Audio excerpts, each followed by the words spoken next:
Muy buenas tardes, queridos amigos. Bienvenidos a Vladimir a la Una. Hoy tenemos nuevamente con nosotros a Henry Ramos Alup, presidente del Partido Acción Democrática, secretario general del Partido Acción Democrática y además candidato a la Asamblea Nacional por el circuito número 3. Es candidato. ¿Cómo está la campaña, Henry? Mejor imposible. Por eso que está ronco, porque está dando mucho discurso. de gripe. Excelentes actos, una gran receptividad en las caminatas, en los contactos directos, en los conversatorios, en las asambleas.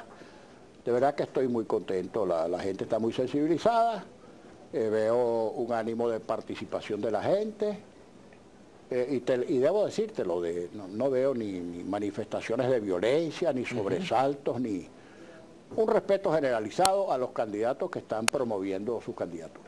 ¿No te preocupa nada de cara a las elecciones en materia de situación de violencia? Ya acabas de decir que no has visto violencia. Mira, fíjate, no me preocupa, fíjate, en todos los eventos la gente te pregunta muchas cosas.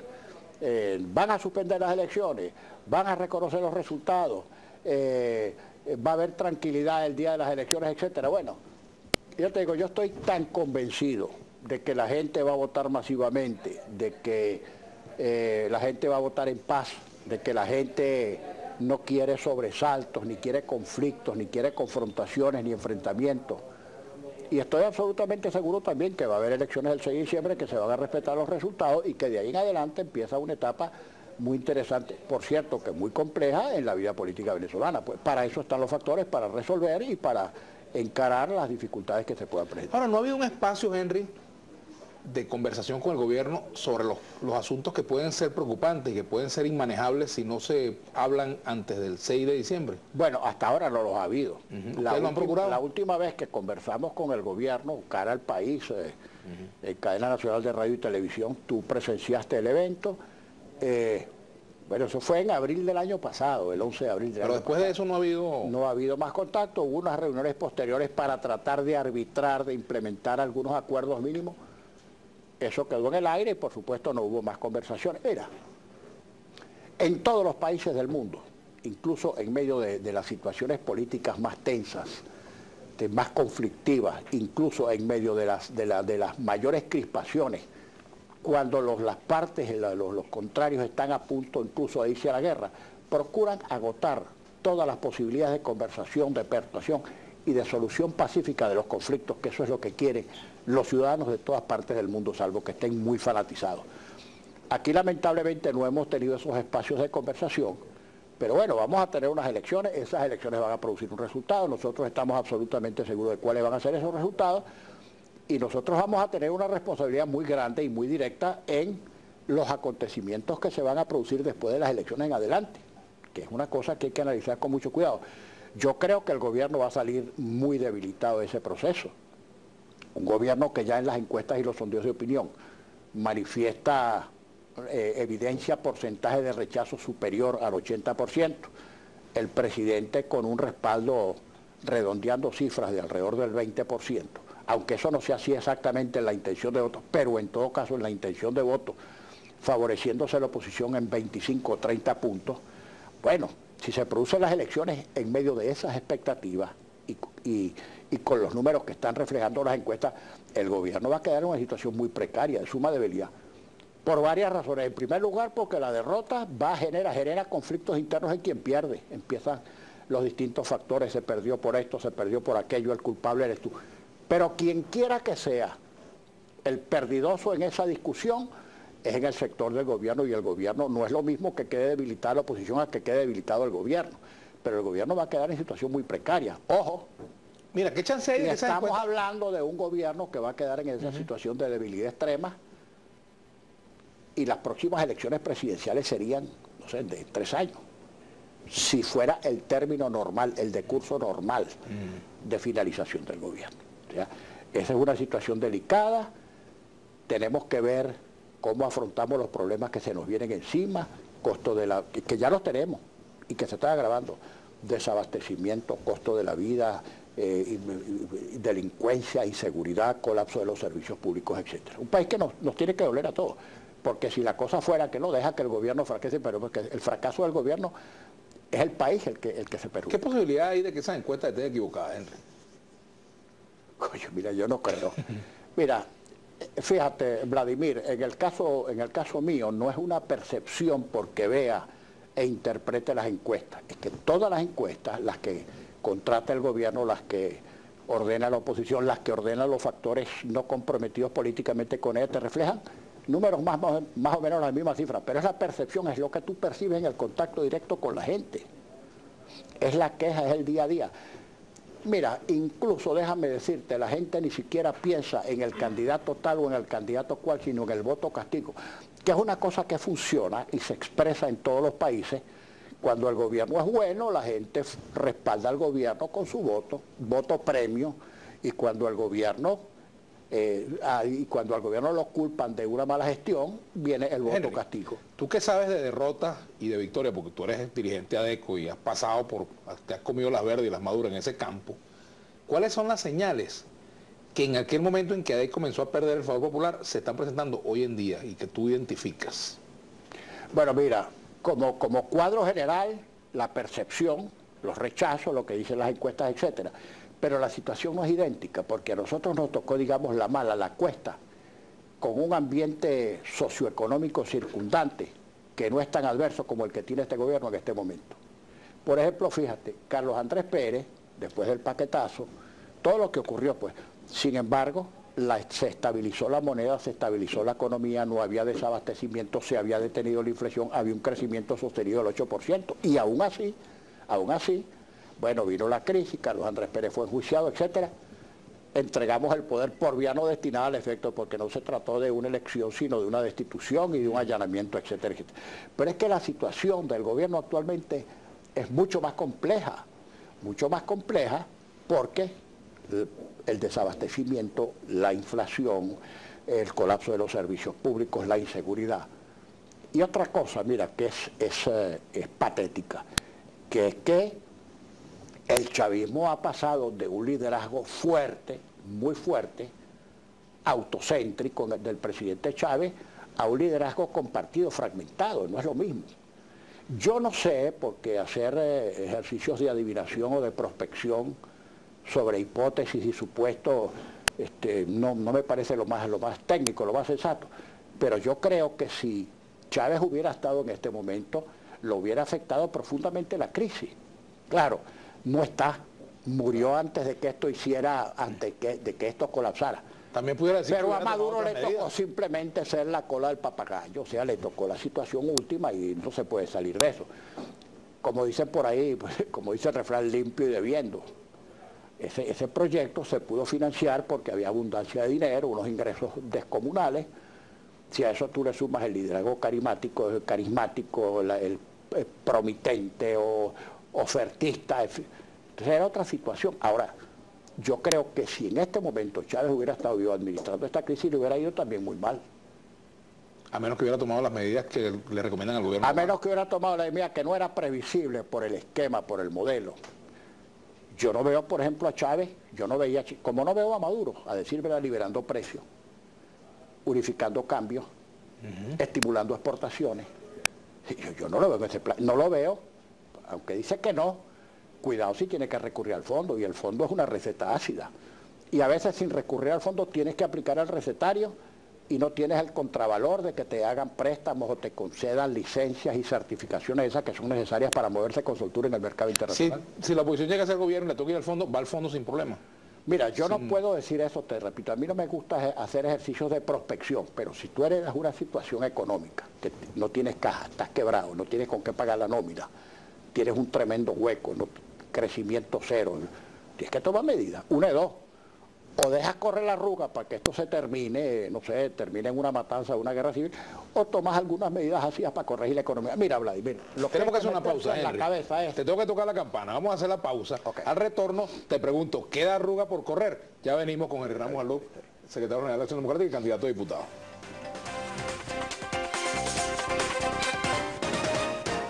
Bueno, continuamos con Henry Ramos Alup. Henry, te preguntaba sobre si hay cómo correr las arrugas en Venezuela, me refiero en materia económica, en postergar decisiones. Fíjate, Vladimir, varias cosas. Como una vez decía, como decía Carmelo Lauría, que lo repetía Aristóbulo Isturi, una cosa es pedir agua y otra cosa es repartir agua. Eso está claro. Ahora fíjate. El que está en la oposición las tiene fácil, pero cuando te toca ese gobierno... Eso está clarísimo. Y quien ha sido gobierno lo sabe. Así es. Pero este gobierno ya lleva 17 años, no son los dos de Nicolás Maduro, son 17 años con un mismo esquema. ¿Ok? Para nosotros ese esquema colapsó, y no porque lo digamos nosotros, sino porque están los resultados. Bueno, ahora, si eso colapsa, si no resultó, ¿por qué no se rectifica algo de las líneas maestras? No. Siguen en la misma línea con eso que cualquiera de los cientistas sociales llamaría dinámica intrínseca del error. Es decir, la capacidad inmanente potencial que tiene un error no corregido, no rectificado, genera nuevos errores. La bola de nieve. Cometes un error, no lo rectificas, se produce otro error cada vez más grande y así, bueno, hasta que el país aguante. Fíjate, y en materia de inflación, por ejemplo, la inflación ha sido, es y será siempre la consecuencia económica de decisiones políticas. La inflación no cae del cielo. La inflación, repito, es una consecuencia de determinadas políticas que producen un resultado. Entonces, ¿qué es lo recomendable si tú eres gobierno y tú quieres mantenerte en el gobierno y tú aspiras a seguir teniendo popularidad? Bueno, rectifica, porque la gente quiere ver productos en los anaqueles, la gente quiere ver productos de precios accesibles, la gente quiere tener seguridad, agua, luz. Bueno, y eso no se logra si no haces rectificaciones. Ahora, desde la Asamblea Nacional, ¿puede una mayoría opositora obligar al gobierno, forzar al gobierno a llevar adelante esas rectificaciones? Bueno, sí, como no, tú por ejemplo, puedes orientar el presupuesto y discutir políticas macro. Este es un escenario extraordinario porque puedes discutir con el gobierno de todo, siempre y cuando el gobierno se resigne a respetar el resultado electoral y admitir que ese es un poder autónomo que va a ejercer de manera distinta como ha ejercido en los últimos 17 años. Y por cierto, nos hemos cansado de decir, nosotros no vamos a hacer ni un contrapoder, ni una trinchera, ni una especie de fortín desde el cual vamos a tirarle morteros y bazucas al gobierno para desintegrarlo. No, un espacio de deliberación política autónomo que va a ejercer sus funciones de discutir, controlar y legislar. Tú ves, por ejemplo, el récord legislativo de la Asamblea Nacional. Bueno, ridículo. No ha legislado porque lo que ha hecho es delegar. Y además, en esta Constitución, porque en la Constitución del 61 la delegación era solamente en materias económicas y financieras. En la Constitución del 99, entre otros disparates, hay delegación para todo. O sea, el presidente de la República, por delegación, puede dictar un nuevo Código Penal o un Código de Procedimiento Civil o un Código de Enjuiciamiento Criminal. Bueno, una cosa patética, eso no puede ser. Si ustedes ganan la mayoría en la Asamblea, ¿van por la Constitución también? Mira, no, yo creo que la Constitución en su momento, cada vez que tú en momentos de ruptura o de quiebre empiezas, por eso es que yo le tengo a las constituyentes una reserva, yo creo que a priorística, pues las constituyentes, yo creo que los países más adelantados del mundo no hacen constituyentes, van modificando su estatus jurídico, van introduciéndole modificaciones importantes, pero no hacen constituyentes porque es una cosa relancina y además ficticia. Eso quiere decir que el poder constituyente tiene poder de vida y muerte sobre los países, sobre la gente, sobre todo, incluso sobre los derechos humanos. A mí me parece eso absolutamente inaceptable. Pero bueno, tú puedes modificar la Constitución, pero cuando tú modificas o promulgas una Constitución en un momento de quiebre, es la Constitución de una parte del país contra otro. Ese fue el error de Chávez. Primero con un sistema electoral avieso, que en su momento el propio Aristóbulo Isturi, que yo recuerde, David de Lima y varios constituyentes del gobierno dijeron, bueno, no nos engañemos, la correlación de esta constituyente no refleja exactamente lo que pasó en las elecciones. Bueno, pero muy bien, aparte de eso, cuando tú en un momento de ruptura con una constituyente haces una constitución, eso termina siendo la constitución de una parte del país contra otro. Ahora tú revises esa constitución. Poderes superpuestos y pues ese poder moral que uno no sabe si es fritango o guacharaca, tú no sabes lo que es eso, el poder moral, un fulé se reúne, uno pasa para allá, entonces una serie de disposiciones enrevesadas, inextricables, que tú dices, bueno, si el objeto de una constitución es simplificar, esta lo que hace es enredar. La exacerbación del presidencialismo, la virtual liquidación de la descentralización, la consagración del fuero militar, y pare de contar. Lo que dicen que esa es una constitución muy buena. Claro, tú ves el preámbulo de la constitución, es excelente en materia de derechos humanos. Bueno, te admito que tiene sus puntos. En lo que se refiere a proclamas, es una especie de carta al niño Jesús, es bellísima. Pero cuando tú ves la parte orgánica, poderes justapuestos, sobrepuestos, enredos, instituciones, detalles a veces parece un reglamento. Mira, las constituciones de los países civilizados, adelantados, modernos, son constituciones muy simples, de normas macro. Y los principios básicos se van desarrollando después por vía de legislación general o especial. Bueno, aquí no. Aquí eso parece, chicos, tú ves eso y eso parece, no sé, una resolución ministerial a la vez. El nivel de detalle. Por eso te pregunto, ¿qué piensan hacer con eso? Bueno, no es momento para andar modificando. Pero sí es bueno saber, Henry, cuál es la hoja de ruta que tiene la oposición después del 6 de diciembre. Porque puede ser que primero Justicia tenga una cosa en la cabeza, tenga otra, y Voluntad Popular tenga otra. Fíjate, Vladimir, si alguna ventaja, todos hemos aprendido de nuestros errores, por lo menos en la oposición. Fíjate tú, por quinta vez logramos la unidad, ahora más perfecta que nunca. Mira, claro que costó el comando único, la tarjeta única, los candidatos únicos en circuitos y listas, el programa único legislativo. Tú no te fijas, por ejemplo, que se acabaron los ejercicios de dibujo libre. Porque no te creas, en el gobierno y en la oposición los dirigentes a veces tenemos que hacer una labor muy intensa de psicoterapia, porque cada uno de nosotros tiene su propia franja lunática, esto es verdad. Bueno, pero cuando tú ves que lo que está por delante son los intereses del país, cuando tú ves que si el país colapsa, colapsamos todos, entonces tú te ves obligado a tomar decisiones y a tomar posiciones, no importa el sacrificio que se ponga por delante. Entonces, fíjate, hemos logrado tarjeta única, comando único, proyecto único, candidatos únicos en circuitos y listas. Bueno, ¿y plan político único? Y plan político único, además muy sencillo. Ese plan político único post-Seide está consensuado realmente. Ya te voy a decir cuál es, muy sencillo, porque además una cosa que angustiaba mucho era la oferta legislativa al menudeo, aquel cotilleo. Ley para el del circuito tal una ley, el del circuito, cada uno proponía una ley en un circuito. No, eso se acabó.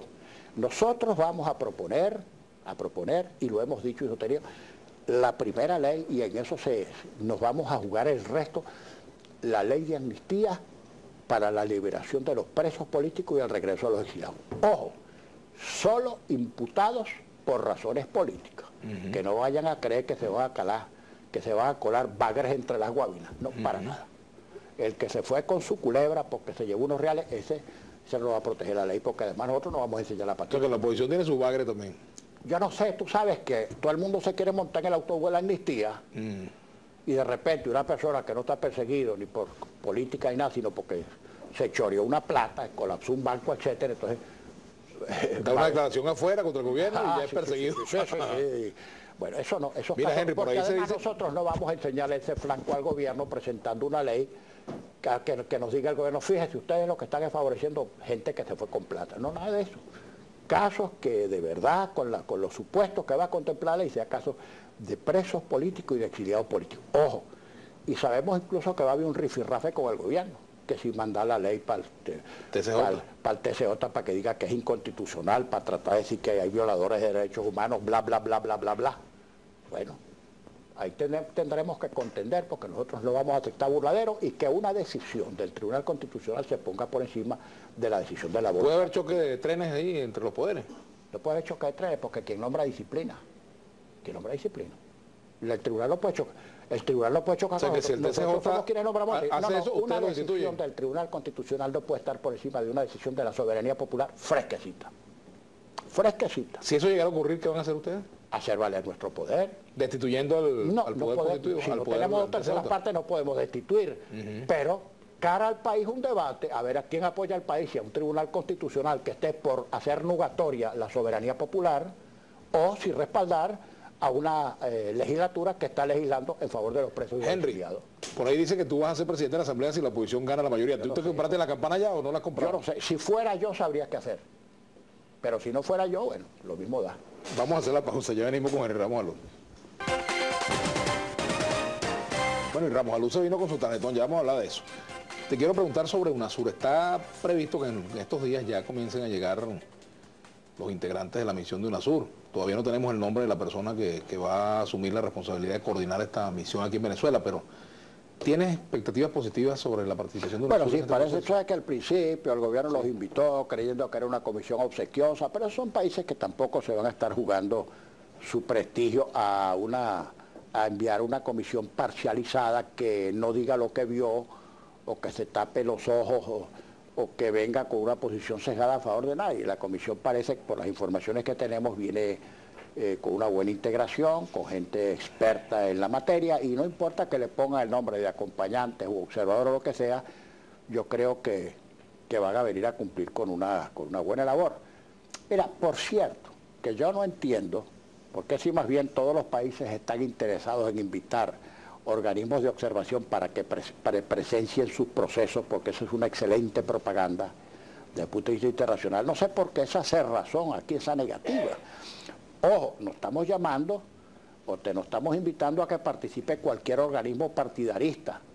No, la OEA de la que formamos parte, las Naciones Unidas de la que formamos parte, incluso la Unión Europea, que tiene una amplísima experiencia, independientemente de cuál sea la composición de su parlamento, donde hay, por cierto, también gente de izquierda. Yo tengo la menor duda que todas esas observaciones son buenas.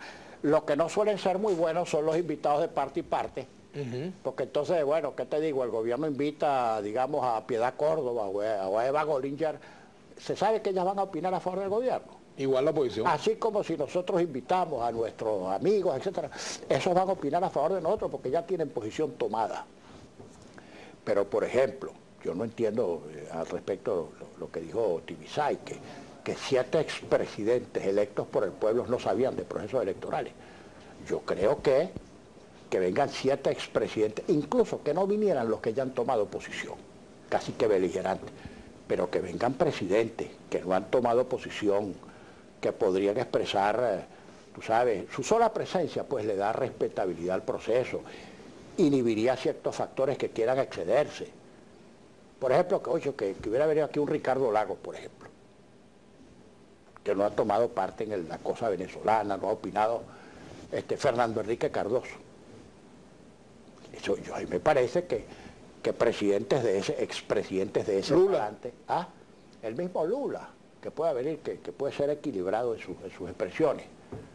Bueno, esos expresidentes le comunicarían no solamente al país, sino al mundo, una sensación de tranquilidad, de normalidad, y serían un affidavit, un testimonio de que el proceso venezolano es bueno. Ahora, ¿ustedes piensan que detrás de la resistencia que ha habido para que vengan determinados organismos internacionales, existe alguna disposición o alguna voluntad de hacer algo indebido de cara al proceso? La imaginación vuela, Vladimir. ¿Qué te has imaginado tú? Claro, la imaginación vuela. Imagínate tú, si hubieran dicho en el Consejo Nacional Electoral, puede venir la OEA, puede venir UNASUR, puede venir la ONU, puede venir la Comunidad Europea. Cónchale, qué bueno. Pero si tú dices no pueden venir los expresidentes, no puede venir la ONU, no puede venir la OEA, no puede venir la Comunidad Europea, ¿qué dices tú? Cónchale, ¿por qué no quieren que venga? Ahora, decía Tibisay Lucena en la entrevista que yo precisamente le hiciera la semana pasada, que eso de traer 500 observadores es demasiado, que no se imagina cuánto cuesta eso y cómo va a pagar. Pero bueno, los observadores se pueden pagar racionalmente, porque de todas maneras vienen un montón de invitados que no sirven. Que hubiera venido una comisión para empezar, esas misiones de observación no las paga el gobierno venezolano ni las paga el CNE. Esas misiones de observación las pagan las multilaterales, la aportación del gobierno y del CNE sería mínima. Y los particulares que vienen, los diputados, por ejemplo, los que invita la oposición, ya hará la oposición fondo o caja para traerse sus invitados, y lo mismo en el gobierno. ¿Tiene recursos la oposición para pagar eso? Yo creo que ni para pagar la luz, pero en fin, se haría algún esfuerzo y no sé, una especie de vaca, un gasto compartido del invitado que venga. Mira, hay mucha gente que quiere invitar pagándose sus propios gastos, porque tienen interés en el proceso venezolano, porque saben la importancia del proceso venezolano desde el punto de vista internacional. Porque no hay duda que con las elecciones de Argentina, que se van a celebrar dentro de unos días, y la elección venezolana, ahí puede marcarse una rectificación o un declive de un movimiento de presidentes de una tendencia que tuvieron vigencia desde que Chávez llegó al poder en adelante. Estados Unidos, el enviado, digamos, funcionario del Departamento de Estado Tonchano, ha dicho que las relaciones con Venezuela van a depender de lo libre que sean las elecciones y de lo que esos resultados se parezcan a lo que exprese la voluntad popular. Y ahora el gobierno venezolano ha denunciado el sobrevuelo de un avión norteamericano en territorio venezolano. Bueno, mira, vamos a separar las dos cosas. Yo creo que el gobierno, si vuela un mosquito, se pase lo que pase, pues es la omnipresencia, la invasión extranjera, van a venir los marines a llevarse a los muchachitos cargados para... Eso no va a pasar nada de eso. Es perfectamente, es frecuente además, que un avión de repente por 3 minutos o 3 segundos sobrevuele un espacio aéreo. Aviones venezolanos han sobrevolado el espacio aéreo colombiano y también los colombianos han puesto el grito de cero y al revés, aviones colombianos han medio sobrevolado en el lindero el espacio aéreo venezolano y se ha formado un escándalo de padre y señor mío. Bueno, yo no creo que los americanos no vayan, ni que tengan ganas ni que lo vayan a hacer.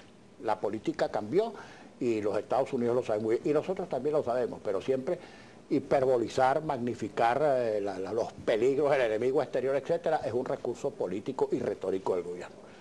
Bueno, tenemos que hacer una y en lo que refiere a lo que dijo Shannon, por supuesto, ningún gobierno en esta época, Vladimir, puede sobrevivir, puede subsistir negando un resultado electoral. Viene el aislamiento internacional, no de Estados Unidos, de todo el mundo.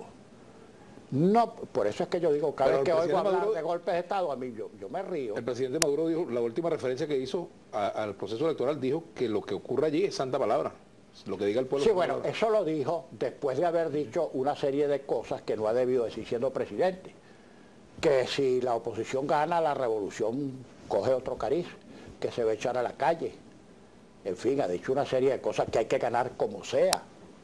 En el coloquio popular todo el mundo sabe lo que quiere decir la expresión como sea no quiere decir vaya rezándole a Papá Dios y a María Santísima, como sea, es como sea. Tenemos que hacer una pausa, Henry, al retorno seguimos conversando contigo, varios temas pendientes.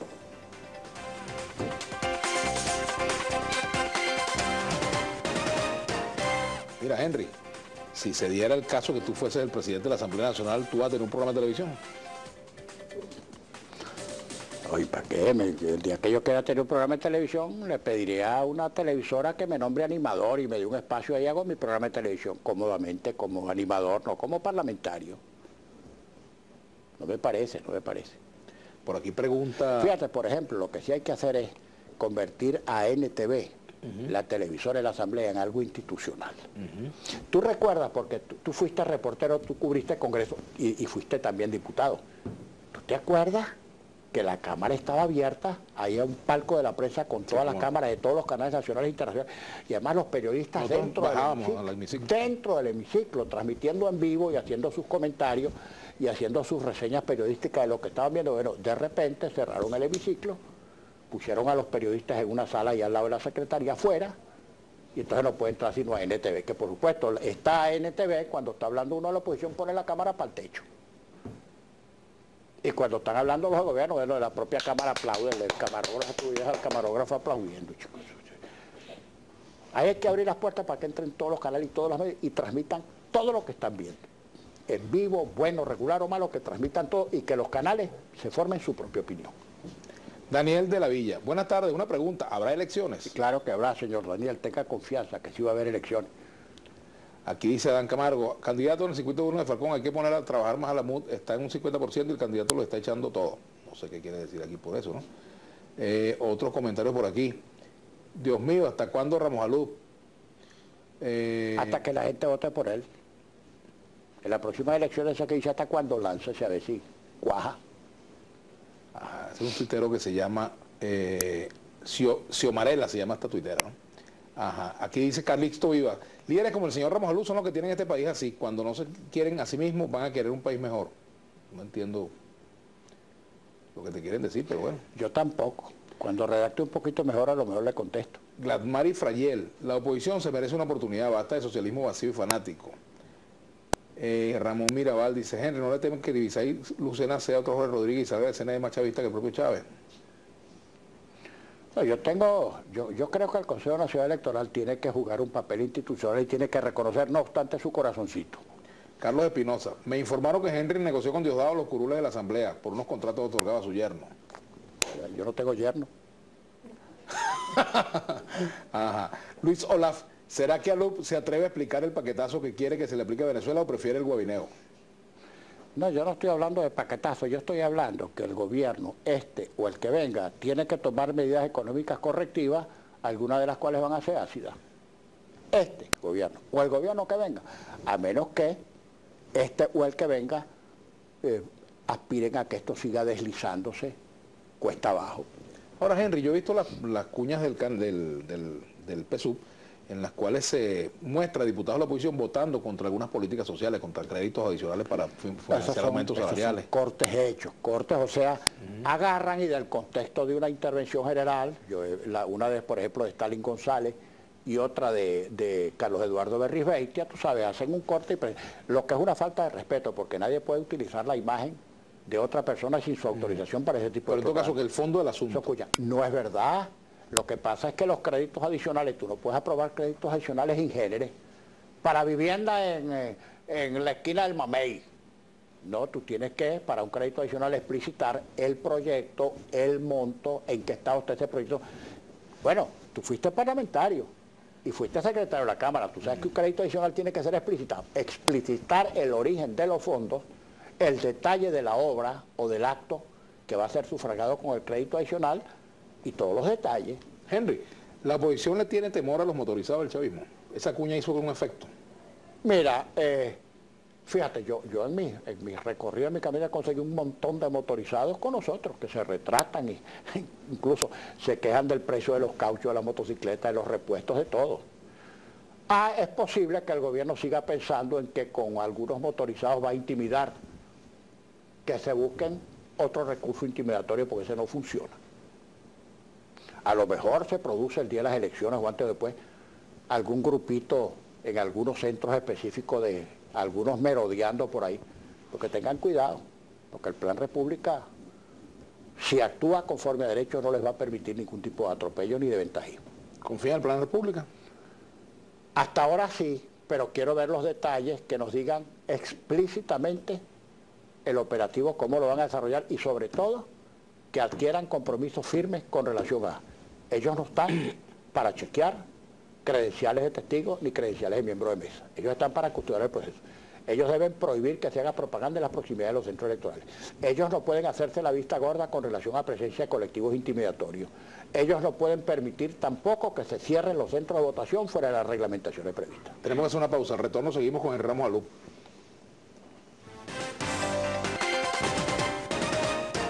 Continuamos con el Ramos Alup. Bueno, Henry, tú tienes el tarjetón en la mano que quería...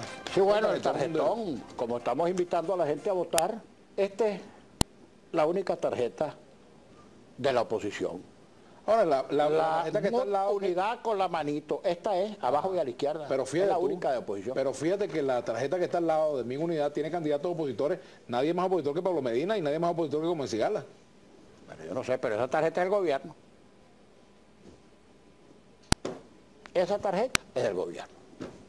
La única tarjeta que tiene la oposición es la de MUT Unidad, abajo y a la izquierda, esta que está aquí. Todo lo demás son tarjetas que por acción o por omisión le están haciendo el favor al gobierno. Incluso la del MAS.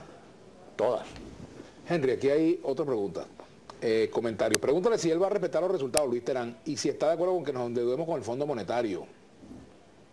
Bueno, para empezar, nosotros formamos parte del Fondo Monetario Internacional, que le diga al gobierno que se retire. El gobierno venezolano forma parte del Fondo Monetario Internacional y del Banco Mundial. Acaban de sacar 420 y pico millones de dólares del fondo, el gobierno venezolano. Ahora, si recurren por préstamos, más allá del retiro de los haberes, tienen que ajustarse al recetario. Y ese recetario a veces se negocia, a veces hay medidas que no se pueden negociar y otras que sí. Pero eso es cosa de los gobiernos. Y lo del respeto al resultado también Mercedes León dice, claro que dice José Matei, Ramos Alup es uno de los que no quiere firmar el acuerdo con el CNE, de cuál democracia No vamos habla. a firmar el acuerdo porque eso es una especie de contrato de adhesión, tómelo o déjelo. Aquí está firme esto, lo presenta el PSV, se tira de pechito al Consejo Nacional Electoral, hace un gran acto, va Maduro, hace la comparsa, hacen la jalea, entonces firme usted, entonces vas a tu nariciado a firmar esa trampa cazabobo. No, si ojalá hubieran metido ahí que no hay colectivos, que el Plan República va a respetar, que no va a haber cadenas, que no va a haber utilización de los medios públicos, que va a haber acompañamiento internacional. Si te invitan de BTV, ¿vas? ¿Ah? Si te invitan a BTV, ¿vas a ir a la campaña? ¿A qué voy a ir? A BTV. ¿A qué voy a ir a BTV? ¿A que me preparen un laboratorio ahí? No. Ahí de pechito para que me casen ahí. No. Un saludo a Ramos Alup, zorro viejo de la oposición. ¿Cómo ve el panorama electoral? ¿Desde cuándo no lo provocan?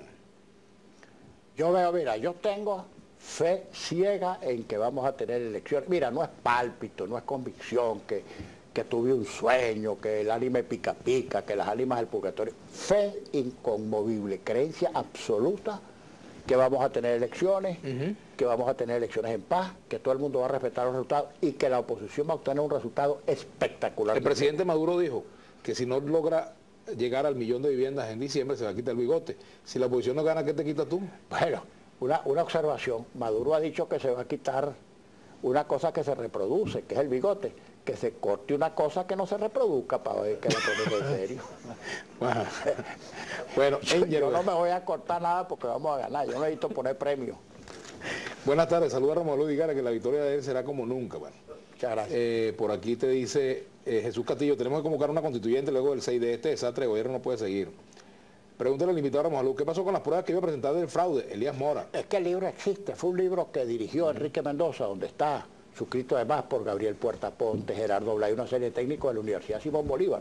Lo que pasa es que mientras más tú exhibes el libro con el técnico, con los informes de los técnicos de la Universidad Simón Bolívar, niegan su existencia. A raíz de ese libro se tomaron una serie de correctivos en el Consejo Nacional Electoral para evitar la retroalimentación de los resultados y la modificación de esos mismos resultados una vez que los transmitiera la máquina de votación. Antonio Pinto, señora Luz, ¿usted cree que si la oposición ganara las elecciones, los comercios que van a cerrar sus puertas en enero no lo harán? Bueno, yo espero que las puertas no las cierre nadie. Ahora, si un comercio no tiene mercancía que vender, tiene que cerrar. 6 de asamblea, dice, ganar la mayoría simple para la oposición sería un gran triunfo. Todos creen que la asamblea será opositora. Ojo con eso. Bueno, vamos a ganar una mayoría importante. Yo no me atrevo cuando me dicen piso, techo. Yo no voy a decir ni piso ni techo. Cuando me preguntó en estos días un periodista, ¿qué quieren ustedes? Le dije, todo. Todo. Tú no puedes decir, voy a sacar tanto, voy a sacar tanto, porque cualquier respuesta que tú des empiezan las conjeturas y las especulaciones. Tú descartas 100% la derrota, Henry. No se ha presupuestado ni siquiera un margen de error. Absolutamente la descarto. No está en ningún cálculo, ni en mi convicción, ni en mi creencia, la menor posibilidad de derrota. John Magdaleno dijo que la única manera de ganar el gobierno... Dijo John Magdaleno que la única manera de ganar el gobierno es con un fraude descomunal. ¿Eso es exactamente así? Mira, con votación avalancha no hay fraude que valga ahí, mira. Es imposible que hagan trampa con la votación que vamos a tener. Pregúntale a Ramos Alú, ¿quién tuvo la culpa de las 18 elecciones que perdieron? Orlando Guzmán. Perdimos porque la gente no votó por nosotros, sino que votó por el gobierno. Y cada vez que perdimos, bueno, perdimos. ¿Cómo se hace? Aquí dice, tropa de Venezuela, el señor Ramos Alú no tiene moral para hablar, al parecer sufre de la memoria, ni ellos mismos se creen en esas encuestas. Yo no voy a opinar sobre esa materia, que si es moral, que si no, la moral es muy relativa, yo no sé qué moral tendrá el que vea esa pregunta. No, Emilio. Henry Ramos tiene casi todo su circuito bloqueado en Twitter, no acepta crítica. No, yo no tengo mi circuito. Yo al que bloqueo en el Twitter es al que me insulta o al que retuitea insultos, pues yo no tengo por qué aguantar insultos a nadie. Si alguien no tiene urbanidad, por falta de urbanidad o por grosero, lo bloqueo, y ese es mi derecho. Ahora, que se pase por su circuito para que vea qué es lo que hay ahí. Que se pase por el circuito. Bueno, mira, ese circuito lo ha ganado 8-2. Con tu iba chaqueo, candidaturas paralelas, los tenderetes que trata de montar el candidato del gobierno sin que no le aparezca ningún cliente, ni siquiera repartiendo cerveza gratis, etc. Ahí no hay más cruz que la de Mayo, ahí todo el monte es orégano. Buenas tardes, por favor, preguntáramos a Luz cómo van a detener la actuación de la Sala Constitucional. No nos adelantemos, vamos a esperar a ver si la Sala actúa. Juan Márquez, buenas tardes, felicitaciones por su programa. Pregúntale a Henry si ellos llegaran a perder, aceptarían y llamarán a la calma. Es que por supuesto, cada vez que hemos perdido y no hemos generado ningún tumulto, ningún motín, ninguna guerra, por mucho que el gobierno inventó, cuando Capriles perdió la segunda vez, inventó que si habíamos asaltado y quemado escuelas, hospitales, etcétera, cosa que fue absolutamente falsa. Nosotros no queremos guerra, no queremos confrontación, queremos resultados, elecciones pacíficas y resultados respetables para todos. Si ganamos, como vamos a ganar, que nos reconozcan, y si perdemos, pues reconocemos. ¿Qué opinas tú de Brújula Internacional? Muy bueno, porque tiene un gran especialista, un gran señor, un diplomático de mucha experiencia y de muchas luces. Bueno, dejémoslo aquí con ustedes entonces, con los César Pineda. César Pineda, nada más y nada. Así es. Gracias, Henry Ramos. Será hasta mañana.